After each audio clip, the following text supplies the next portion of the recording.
Hello there! Today I want to show you the new A2 Box for Cards die, and that is this die here.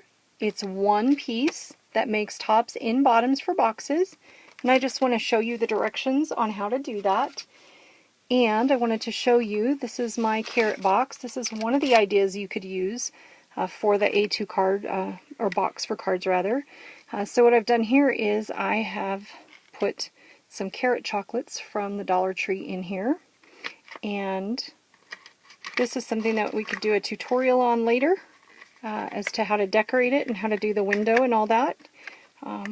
But that is one of the items you can make. This was designed for people who sell cards and sell sets of them, and usually it's hard to give a card that is a thicker card like an easel card or a flip-flop card, or especially the trifold shutter card. So for instance, we have this little guy here, and it would be an easel card that would sit up on the table like that. And whenever you have a lot of things in there, there's buttons and whatnot, when you mail it, it could get ruined. So by putting it in one of these boxes, it's going to help prevent that. So I'm just going to show you here. The directions for my dies are always on the package, so if you want to keep the packaging and read them, you will know how they work. So there's a diagram here, and it shows you for the top of the box, you're going to put the edges, the tabs all the way here. And for the bottom of the box, you're going to need to do a little trimming. Some people aren't very mechanically inclined, so I am going to show you how to do that. And this is what I used for my box base, and you can get some of it in colors. So you can see there's a big package. There are 5 pieces of poster board for $1 at the Dollar Tree. And what I loved about getting it in this package, I don't know if you've ever tried to get a piece of poster board home in the great big 18 by 24 or 18 by 22 size. You can see I keep my scraps in there. But it's very difficult to get a piece of poster board home and not have it all crinkled and wrinkled on you. And I have not begun playing with inks on these because they do have a glossy surface and then a non-glossy on the back. You're going to need to cut 2. I've gone ahead and put my tape on here already to shorten things up. And I cut with the score lines and the cut of the die going against the glossy side because that's the side I'm going to fold. And I'll just fold it here. And so I want that to be the smoother score line. And I found that trying out different poster boards and whatnot, you end up with a better looking line if you're folding backwards from the score. Okay, and then we just can bend our little tabs down. Hopefully I'm staying on camera here. I moved my camera a little bit to give a wide video. Okay, so this will do the top. Standard, straightforward. You're going to fold this and you're going to line up the top edge, or the bottom edge it would be, of the tab here with the edge of the box. So straight up and down, you can feel on this edge that it doesn't exceed that edge. Okay, put that down. I actually like to tuck all my tabs in first and have the tape removed on all of them so that they're all facing inward. And it's really simple to just go around all 4 corners. Okay, now sometimes what you can do, and I did kind of forget that until I was about on the 3rd piece of tape here, if you go ahead and place on your lid, place your tape a little bit down from the corner, just a skosh, just a tiny little amount. And the reason is, sometimes when you put your lid on your bottom, it'll stretch a little bit. And then when it stretches, you won't have any exposed tape. But I still wanted to make this die big enough to hold A2 cards. And I guess that's the biggest thing that I should have mentioned. And we'll put a card in it here once we have it built. But the boxes that are out there, they're either extremely expensive and you might not use them all the time, or they do not hold A2 cards in envelopes. So I wanted to do something for us A2 card makers. And you can, of course, take your scoring tool, your bone folder, and just run that across that tape in the corner there and give it a good press and hold it down. I'm just using some cheap tear tape that you can put on.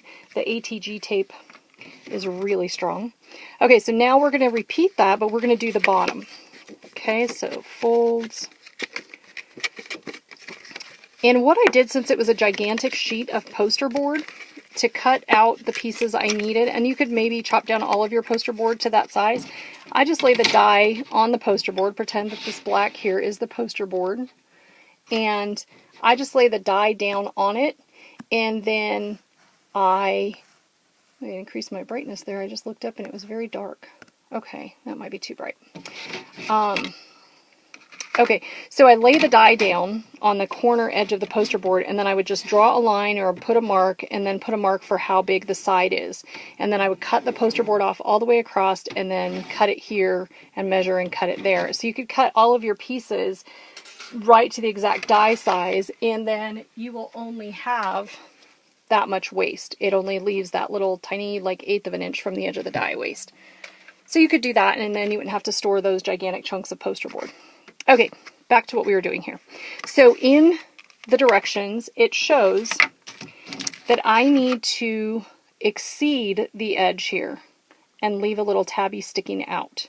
So to do that, if you will see, the tab, when it's folded up here, has a slant to it. I don't know if you can see that very well. White on white, it's hard to see. Does that make it a little better? There we go, right there, that angle. Okay, so that edge right there, what we're going to do, let's get all those tabs folded inward. Okay. What we're going to do is we're going to exceed straight up and down on the edge. So we're going to push this down until this flap that is angled is all the way touching the box bottom here, and press that in place. So you're going to have this little piece sticking out. Okay, and we're going to repeat that all the way around. So this one I have to press down. Once it's down, just press in. So down, up against it, and in. Okay. It gets a little bit right brain, left brain there because it's right-handed, left-handed as you switch. Okay, so now we have to just trim off that extra. And I have to pull this closer to my eyeballs so that I can see it. So we're trimming off that little piece. And it's not enough to cause the box to not have a big enough opening for the cards and envelopes, but it is enough so that you don't have to use 2 different dies to make a lid and to make a bottom. Okay, so we repeat that all the way around. So now this is just slightly narrower of an opening so that our lid, and where did I sit the lid? Underneath my die. Okay, so you can see how it makes it look like this piece is smaller, but it really, the bottom of it really isn't smaller. So this enables us to wiggle our box into our lid. Okay, and it does fit firmly. When you're selling cards and card samples, or I mean card sets for sale, you want the lids to kind of be firm on them. You don't want them to fall apart while people are picking up and looking at them and whatnot. So I do like them to be firm, and they're going to stretch out just a little bit the more you take the lid on and off. So if you do that a couple of times, then you'll see that it fits in there. Okay, and if you wanted to, you could tape down or trim off the edge of that tab so it doesn't catch. Okay, so that is our box, and this is our A2 card. Normally there's something out there called a 3-bar. I've never heard of that before, but it's going to fit down in there. Plenty of height, so Mr. Bunny and Buttons are not going to get squashed. And there you go. So you could just give this without an envelope as your card gift-giving package. Decorate the front maybe to coordinate.